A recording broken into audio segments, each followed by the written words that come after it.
a Midnight Waffles podcast. This is BattleStations, a podcast about the Columbus Destroyers and the Arena Football League. I'm Frank Walker. And now on the BattleStations podcast, we do have the commissioner of the Arena Football League, Mr. Randall Boe. Thank you very much for joining us today, Commissioner. Hey, thank you for having me. Great to be here. Oh, we're excited about it here. Now, as fans in the Columbus market, kind of just a renewed market, I guess you could say, for the Arena Football League.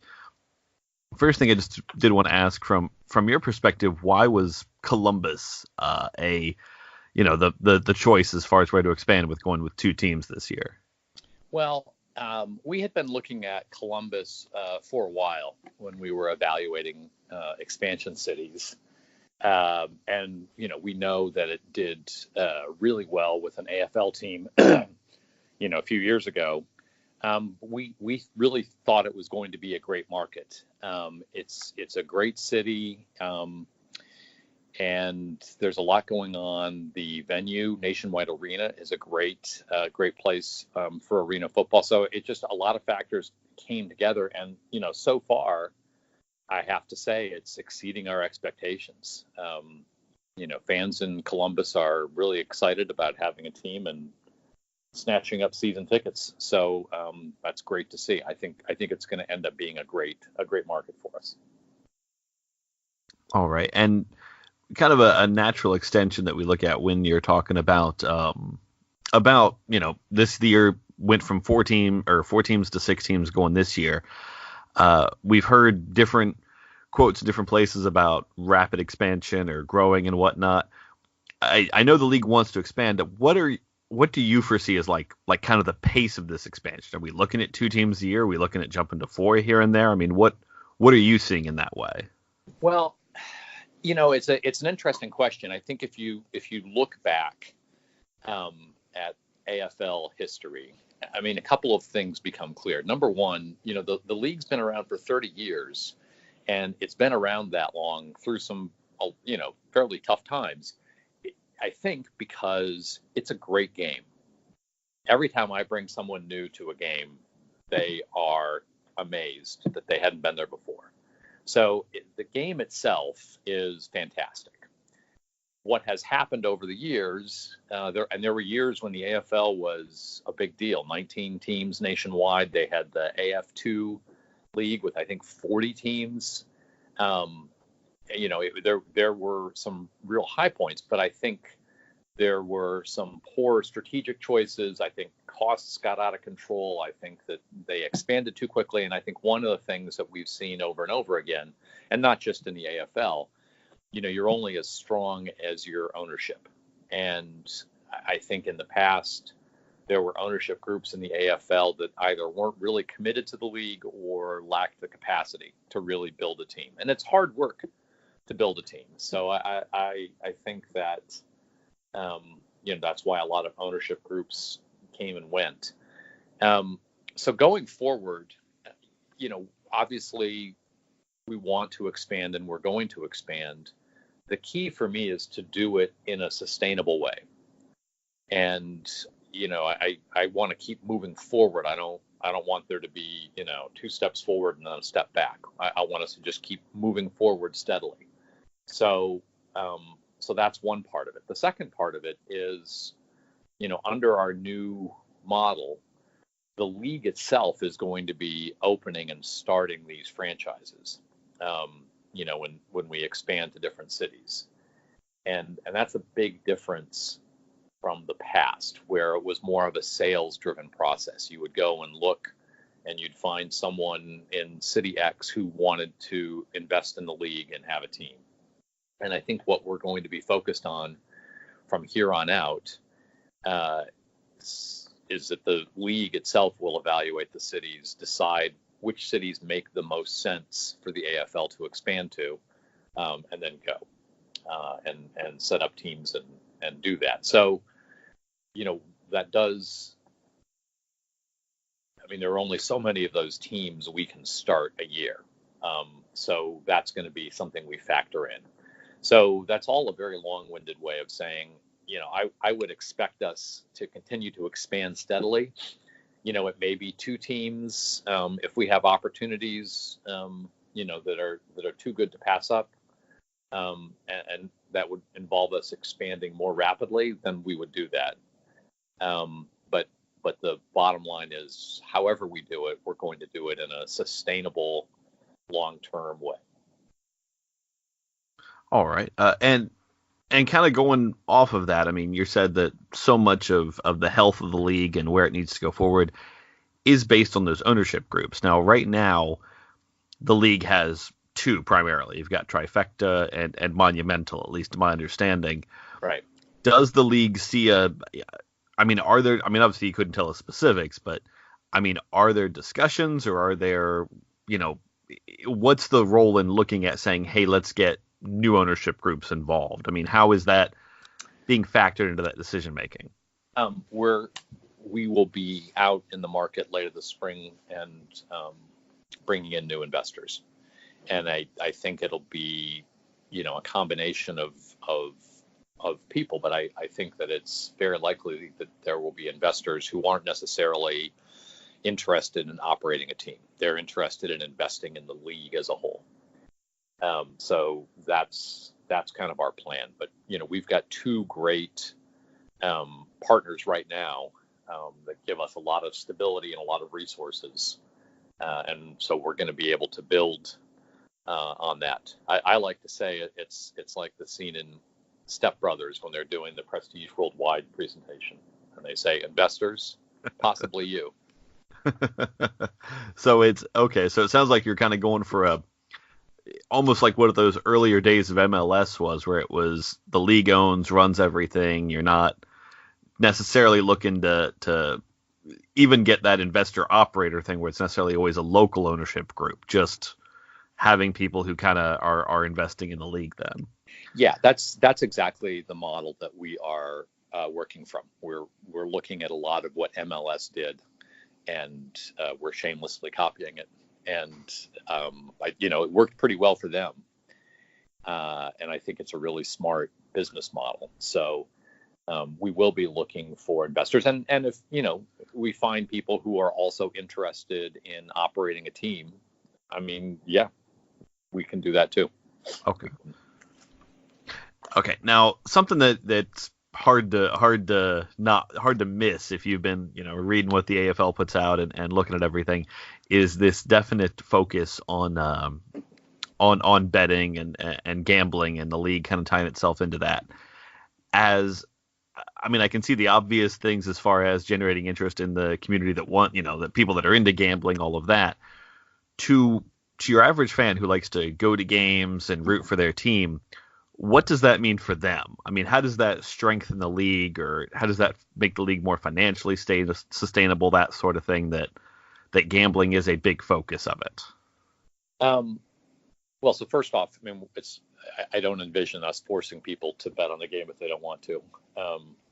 But we see sports betting, legalized sports betting, as an opportunity to really drive fan engagement and fan excitement.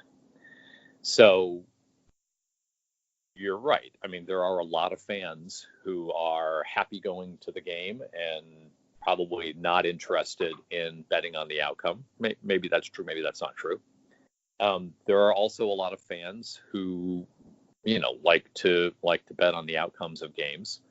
And, what we have observed and what the data suggests is that people who do make bets on games tend to be pretty engaged, and they stay engaged throughout the course of the game. If you looked at the college national championship game, even when it got a little out of hand in the second half, the viewership stayed pretty strong, and I think that a lot of that is because people were still waiting to see how their bets would do. So we see sports betting as another tool. I mean, a very powerful tool, but another tool to help us, turn more people into fans, get more people interested in the game, and then get them more engaged in the game once they're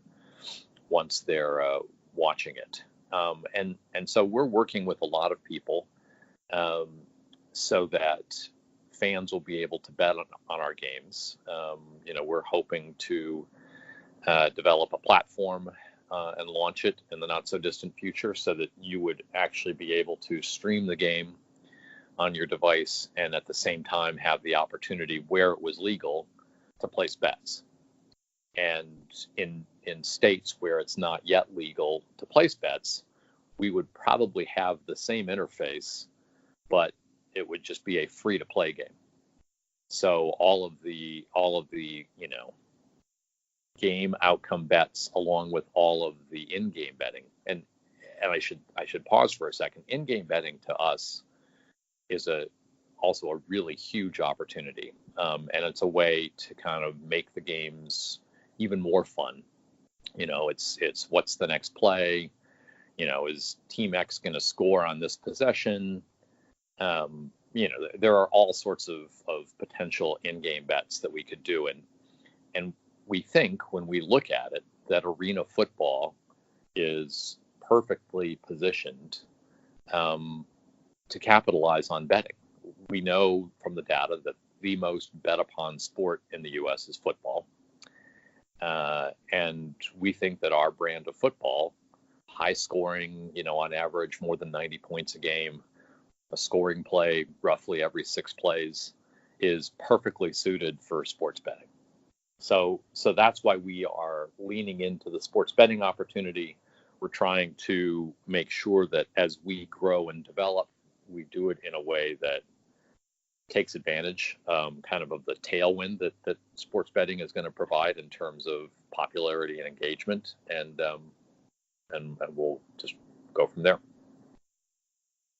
Okay, so from the league perspective, it's like selling tickets or selling popcorn or T-shirts or anything else associated with the game. It's just another way for the league to kind of both engage with fans and kind of a revenue stream, all that kind of stuff. Correct? Yeah, exactly right. Exactly right. All right. And so in the last couple of days, or yesterday, I guess, Arena Fan put on Twitter that it looks like they're close to finalizing the collective bargaining agreement that was agreed upon in principle roughly a year ago, but looks like it was never put into a final form. Do you have any comment on that? Anything you can share with us about what's going on there? So, when we negotiated the CBA last year, and because it was so late in the day, the process was we agreed to a term sheet that allowed us to start the season and play. We then worked during the season to put it into final form. It's been in final form for a while, and we were waiting for the union to sign it. So I haven't heard directly from the union yet that they've signed it, but that would be good news. I mean, we all kind of knew that it was in final form, so the signature is important, but kind of a formality. Okay, so it was the kind of thing where it was just kind of agreed upon in principle. Everybody was on the same page, but correct. But not everything had necessarily been, not all the I's have dotted or the T's crossed, anything like that. Correct. And from what I understood reading the reports I was seeing, it was saying that it would carry the league through 2022. Is that your current understanding, or? Yeah. So the structure of the deal that we negotiated last year was it would cover 3 years, and then both sides, the league and the players, have an option for year 4. Okay. So either one of us could reopen the CBA after, not this season, and after next season. Okay. All right. So after next season, then would be the next potential opt in, opt out, that kind of stuff. Okay. Correct. And another thing that just as something that we've been hearing about as well, and seeing a lot of questions about it online from folks is there any kind of do we know when we're going to be hearing about a plan for fans to be watching their team on the road, whether it be a TV deal, streaming deal? I know there's been Facebook Watch stuff in the past, and last year obviously there was the CBS Sportsnet deal. When can we expect to start seeing things roll out about how that's going to go here? Very soon. We are still working to finalize a couple of details. and hopefully we'll have some clarity on that very soon. But in the meantime, I can tell you that all of our games will be on the Monumental Sports Network and on the AFL Now platform. So we'll produce and stream all the games there. I know that Washington and Baltimore games will be on NBC Sports Washington, the RSN that's in this area. I know that Philly and Atlantic City, I don't know if it's all the games or most of the games, will be on NBC Sports Philadelphia. And then we're working on local packages in Albany and Columbus. So the games will be available somewhere, and then we're still working on a deal with national provider. And then we're going to have a bunch of the games on Facebook Watch as well. So the games will be in a lot of places, and I guess it's worth talking for a second. We had a deal with CBS Sports over the last several years, and they were a good partner. I'm not sure the deal made sense for the league. A lot of those deals, when you look around and you see, for example, the Alliance of American Football and other smaller leagues, and they're on TV, the thing that people don't understand necessarily is that they're not getting paid to be on TV. The NBA, the NHL, the NFL, MLB, MLS get paid to be on TV. Beyond that, most sports do not get checks for putting their games on TV, and in fact, a lot of them will actually pay for the time and then produce the games and then share the revenue. And that was our arrangement in years past with CBS. And CBS is a great organization, and they did a great job with our games. It wasn't clear to us that it made a lot of financial sense for us as a league, given where we were. And our focus this year is to make sure that our fans can see as many of our games as possible in as many different formats and places as we can. We want to get wide exposure. And frankly, part of the goal for this season is to really work to understand who our fans are, where our fans are, and where we can expand, in terms of creating new fans. And so we're going to be watching very carefully and see who's watching games where, and get as much data as we can about that so that we can learn. So that is our strategy, and we'll have some more announcements very soon. Okay, that's good to hear that we've got something coming down the pike, and it is interesting to hear how you folks are kind of watching where these games are being watched from. And kind of my last question, and this does go back to the original expansion topic that I guess we kind of opened with. I remember during one of I want to say it was the Columbus press conference, it was mentioned Columbus kind of being this gateway to the Midwest city for them. And I know you probably can't give away too much here based on what's going on, but I mean, do you see, as far as the whole keeping costs down and things like that, the idea of expanding almost by regions as you go to keep travel costs down and to keep the team somewhat local, or I mean, is it possible that the fans, all the way out in San Jose who've been looking for the SaberCats to come back could see their team back in a year or two, or I mean, what's kind of your general thinking on that right now? So ultimately, we want the league to have a national footprint, and that will happen. I think that as we expand, we are going to be careful, and we're probably not going to just add one team out on the West Coast, because that would be a really expensive way to do it for everyone. So with the focus being on sustainable, scalable expansion, I would expect that we would look to do it, to expand almost regionally. Look at our footprint, look at the opportunities, and then, move in this direction and that direction. But the ultimate goal in the next several years is to have, AFL teams from coast to coast. All right. Well, Commissioner Boe, it's been a pleasure having you on, and we do appreciate you coming on the show today. Okay, great. Thank you so much. There's a lot to unpack from that interview with Commissioner Boe, who was so gracious with his time and getting on the show there for us. And there's a few things I do want to double check, kind of go back over in it, just because I feel like they need some emphasis there from what's taken place with the TV deal. As far as what's happening there, the part that I found best to highlight is that yes, we do know that the team is that every game is going to be available for fans somewhere. So that if you can't get to away games, or if there's home games you have a hard time getting to, or maybe you're just someone who likes arena football and is nowhere near a team, you're going to be able to see all the games this year, which is exciting. We know they've been doing it in the past.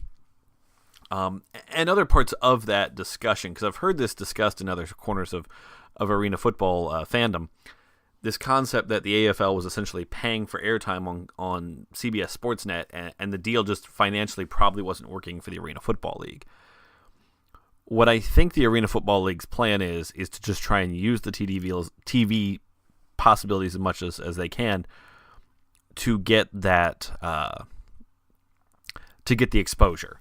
I don't think they're that worried about making a bunch of money off the TV. I mean, if they can make some money off their TV and streaming deals, I'm sure they wouldn't mind. I mean, you always want to make what you can, but I don't think they are. They're too focused on that being where they need to go. But it was interesting to hear that we have confirmation. There's going to be some kind of deal coming, but even then there's going to be streaming on everything. Which, let's be honest, if you're listening to a podcast, you're probably pretty comfortable with the idea of streaming video. So it's a good focus to see. I'm glad to see that the league has addressed it. Before this, we had the only confirmation. We did have something from Jaws about that a couple weeks ago, but it's nice to hear that we're imminently on something happening there. Now, a little bit on the discussion we had about gambling. Now, first of all, obviously in every context in which I was questioning the commissioner about it, I was referring to gambling that was legal. He mentioned a couple times states where it's legal. That was the only intention I ever had, that it was about legal gambling. I never intended to say that, we're looking at, the AFL is trying to encourage illegal gambling or anything. They're obviously pushing it just for it in states where it's legal, as he described, with potential for different apps and things when it came to gaming, when it comes to the Arena Football League. And I was trying to get a sense of where the Arena Football League was looking at as far as, if you're a fan who doesn't care about gambling, why is this good for you? Why would you see this as a good thing? From what I can tell, this is just the Arena Football League saying, okay, well, we can make money from tickets, we can make some money from merchandise sales, depending upon the lease in the building where the team's being played. Maybe they're making money off the concessions, which I don't know if any of you guys have ever looked into renting an arena for an event, but depending upon who you are and how much money you're putting up front and everything else, there are times where, as a concession to get a cheaper price in the arena may say, okay, but we're going to keep the money from concession sales or things like that, which that's a different thing there. So who knows how many revenue streams each individual Arena Football League team has. And this gambling is that. In my mind, it kind of it's the idea of trying to introduce something new to keep up with the way that as he mentioned, kind of the big four sports have TV revenue. They're going to specifically be saying, okay, yes, we want that gaming revenue, that gambling revenue to help out. And he mentioned how in their research, football is specifically well tailored toward gambling. And you can see why when you watch a game. A lot of it has to do with the pace of the event, the fact that there's a little pause before each new event. Game breaks up into quarters, game breaks up into drives. It's easy to say, yes, on this drive, this will happen. On this drive, this may happen. And to make that kind of your setup for how you're going to set up a bet or a prop bet or whatnot on those types of events. So I'm glad we got clarity there on how that was going through.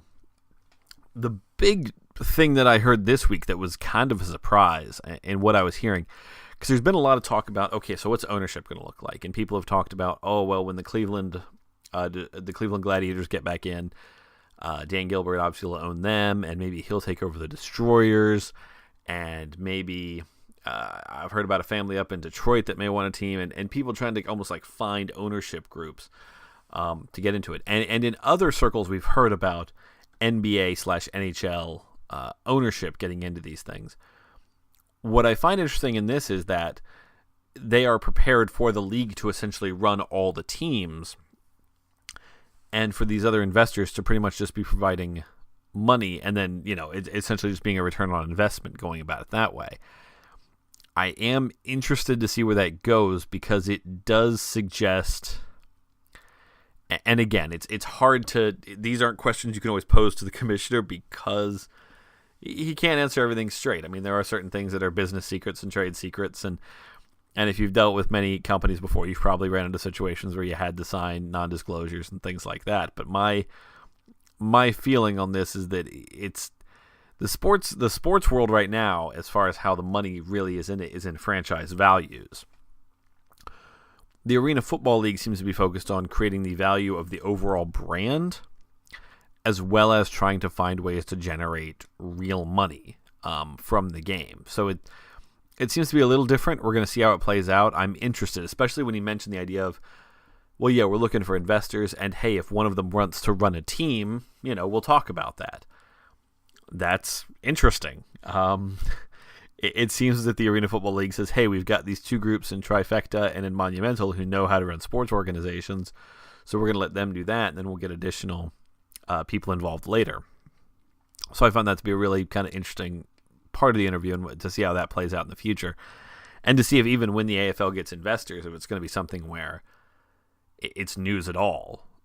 I'm almost expecting, unless those folks are actually going to be running a team, that will all just be a deal that happens, and it will not be something that's made public to the fans really at all, because why would it be? I mean, if somebody says, hey, I want to invest $3 million in the Arena Football League, I have no interest in running a team. I just want to invest the money and try and get a return on investment and own a part of the league as it grows in size. That's a it's not something that maybe you or I would hear about in the course of the events, because it doesn't really affect the football on the field. So it's interesting. I'm also glad that we covered expansion. The big thing as the takeaway was that, yes, the league does expand on going back to a nationwide footprint as far as where the league's going, which you could forgive someone for not being real sure on, when last year it was, 4 teams, pretty much the East Coast, and this year, with the exception of the Destroyers, I mean, the one other East Coast team they added was within an hour drive of a different one. So it's not as if, right now they've expanded nationwide. Now, I think the Destroyers are a first step, and we talked about in the interview there, it being regional expansion, as we've kind of discussed before on the show, just in that it makes a lot of sense that that's what you would do. So a lot of clarity on some things in the interview. So give us any feedback you have on it. I'm interested to see where this information takes the Arena Football world and fan base on things. The big Destroyer news that came out this week, I mean, there have been a couple more signings. You can go read them for yourself through the Destroyers website. The AFLFanzone.com, we've got some listings there as far as transactions each day. Because I'll be honest, I don't know a lot about a lot of these guys, so for me to sit here and pontificate on different players is not going to be useful to you. But the big news as far as in Destroyer world this week was that the club released the pricing on what the season ticket packages are going to be, and it's a varying amount, as you kind of expect it would be. It ranges everything from a season package of $1,200 for the season to $120. I mean, it's all over the place. And when you're looking at those memberships, the thing to keep in mind is it is for 8 games. Now, the regular season's only 6 games. The idea is if the team makes the playoffs, this covers the potentially 2 additional home games of going through the playoffs there. So it's the way from what I can tell from what the team does it, the account credit will be given for any games not played. So if for some reason they were to miss the playoffs, there'll be refunds coming out for how that goes. Now, I've seen some people decrying the cost of these packages. I mean, yes, at the high end, you're looking at $150 a ticket. Now, that's the Lexus Gold VIP. I mean, if you've never been to Nationwide Arena, I mean, it's right in the front row, or right in the first couple of rows. And when they're talking about the Lexus Gold one, that one also includes the parking pass and food and beverage. My idea is that they're probably giving these folks access, because at Nationwide Arena, on the side of the penalty box, there is, if you go underneath the stairs, essentially like a little buffet restaurant area. And normally how the Blue Jackets use it is, for people who buy those real high-priced tickets and sit there and have these little armbands and whatnot, at intermissions or even during the game, they can go down there, load up a plate of food, have food, have a full meal, a full really nice dinner while they're there. So that's kind of the idea behind those higher-end packages. When you go all the way to the low end with the end zone plan for the $120, that's $15 a game, which is, for a Saturday night, that's almost a movie ticket anymore. That's not that high a dollar number when you're thinking about it in those terms. And after that, the end zone tickets are the cheapest. Then we get into some other things as far as club zone seats and whatnot. But there are ticket packages there for everyone. And even after that these ticket packages, these season ticket packages, are only counting the lower bowl. It seems like they're leaving the upper bowl open for single game and like groups. So if someone's got like, hey, I'm going to bring a group of 20, they'll seat them in the upper bowl. Where I'm pretty happy about this, and now I'm interested to see how they do it, because what I hope is that the team puts some kind of focus on trying to fill the lower bowl as much as possible, because we've heard people throwing out numbers as far as how many people will be at the games, what the normal attendance was for Destroyer games. If you can concentrate that as much as possible in that lower bowl, that is very much going to help the overall environment of the games. It helps the crowd noise, helps fans be part of it. So that's what I think part of the goal is here. So I'm excited to be a part of it. I'm looking forward to the games, guys. I hope you are. Hope you enjoyed the show this week. Try and be back next time, and go Destroyers.